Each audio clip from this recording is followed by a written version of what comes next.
Now, although we've defined it here by age, I gotta tell you, age is just a starting point. If you really want to get good at understanding generational differences and how they play out in the workplace and in the marketplace and definitely even at home, we have to look at how each generation shares a common history. And because a generation has lived through certain events and certain conditions, they've each adopted their very own and unique generational personality. If we look at the workplace, there's so much attention on the younger generations, and that's great. But I do have a concern because what's happening is you've all heard the term succession planning. We have to take a look at our traditionalists, that are leaving, and now the baby boomers. And what I find is everyone, when it comes to succession planning, what they pull up the org chart, and they're like, oh, wow, we've got 5 people who are eligible to leave. Let's go five new people.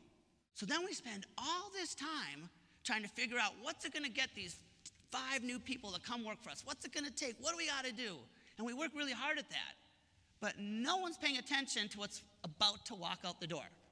And I'm here to tell you, lack of knowledge transfer is one of the top things haunting companies today. Baby boomer burnout in our country is at a record high, and no one talks about it. Why? Because the model for 80 million competing to get to the top was, when do you get to the office? 10 minutes before the boss. When do you leave the office? 10 minutes after the boss. Can you get this done? Of course I can take this on, because they knew if I don't, 80 million will, and then I'll be passed up.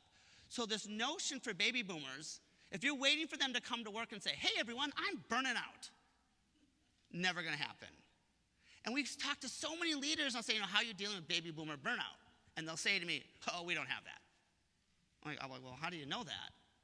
Well, no one's telling me we have baby boomer burnout. And again, if you're waiting for it, by the time it shows up, it's too late. So what does everyone do? They point the finger at HR. Go solve this. And I'm here to tell you, HR has already solved this. There's more policies and procedures in place to deal with work-life balance. The challenge is the boomers don't take advantage of them. So extras, we have to rethink career paths, and it's not always going to be about title and position, because if it is just about title and position, here's what's going to happen.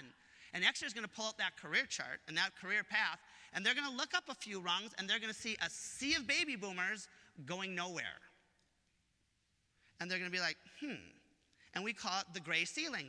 They're like, I want to move up, but no one's going anywhere. And we joke, but a boomer will come to the office and will start coughing, and extras are like, are you sick? Mom and dad are telling their kids that they're wonderful, right? Think about any of you.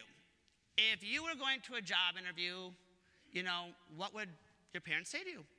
They'd say, dress nice, you'll be very lucky if you get this job, do your best. What are millennial kids hearing? They'd be so lucky to have you. If you didn't get the job, the rest of us say, well, what did you learn from that? Try hard, go get the other job. You can do this. What do millennials hear? Oh my God, they have no idea what they're missing. They're idiots. How could they not hire you? The challenge is we don't talk to that entry-level person about meaning enough. We don't talk to them enough about the difference you make in an entry-level job. It's sort of like, come, pay some dues, work hard, and then later we'll talk to you about the difference you'd make. Now, you could all say to me, but David, we all want to make a difference, and that's true. But the model for the other generations was come, pay dues, and you'll ascend into a role where you get to make meaningful decisions. Well, this generation doesn't want to wait for that. They want to be making meaningful decisions and doing meaningful work from day one, and they are, but we don't talk about it. When you bump up against someone from a different generation, it's really easy to try to figure out who's right or wrong, better or worse. And instead, I'm hoping that you'll just do a better job of embracing these differences and learning to work with them and ultimately celebrate our differences like I think this closing commercial does so well.